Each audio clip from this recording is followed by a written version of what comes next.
Maaf, problem bangsa makin pelik.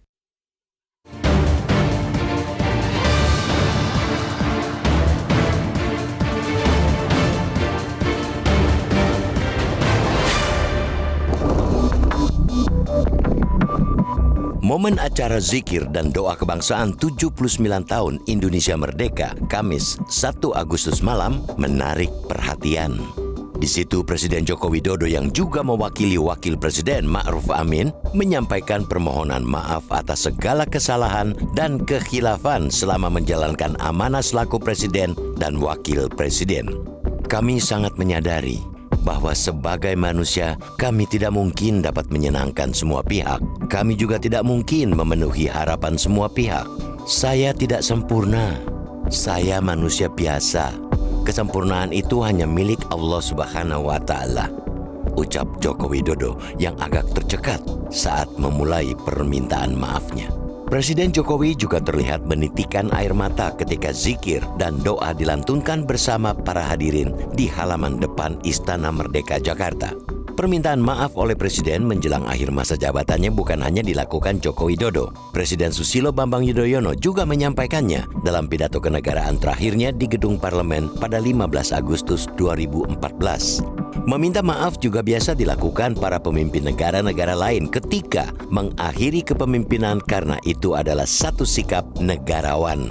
Dari sisi etika pemimpin, permohonan maaf menunjukkan kebesaran jiwa dan juga kerendahan hati. Ini memenuhi sebagian spirit yang digariskan dalam Ketetapan MPR RI nomor 6 tahun 2001 tentang etika kehidupan berbangsa.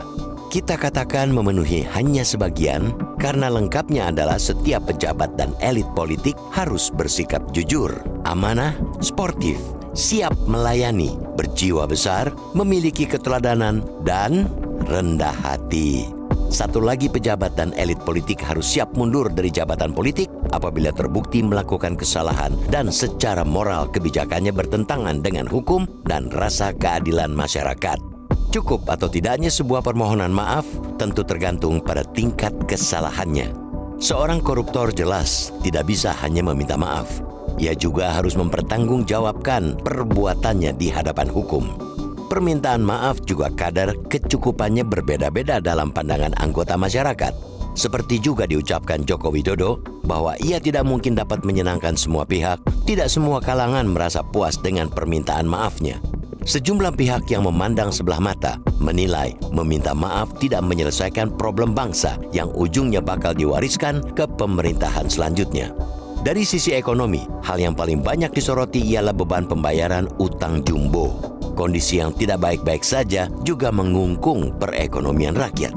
Ditandai gelombang PHK massal yang belum ada tanda-tanda mereda. Permintaan yang lesu terus menekan keberlangsungan industri manufaktur.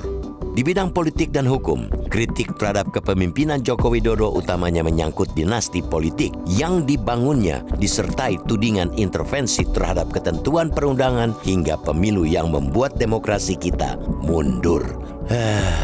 Beberapa lainnya menekankan yang terpenting ialah pertanggungjawaban Joko Widodo dalam menjalankan kebijakan, bukan sekadar meminta maaf. Jokowi dinilai gagal merealisasikan janji-janji politik yang dituangkan dalam nawacita kepemimpinannya. Ada yang tidak puas, tentu tidak sedikit pula yang puas sekaligus mengapresiasi permintaan maaf Presiden Joko Widodo.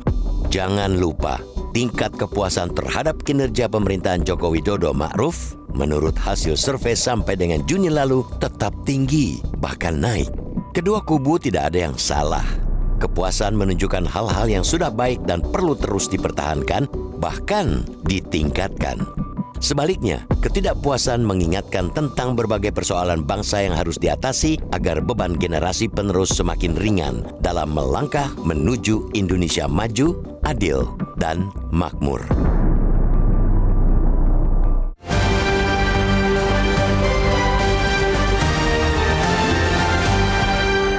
Jelajahi cara baru mendapatkan informasi. Download Metro TV Extend sekarang.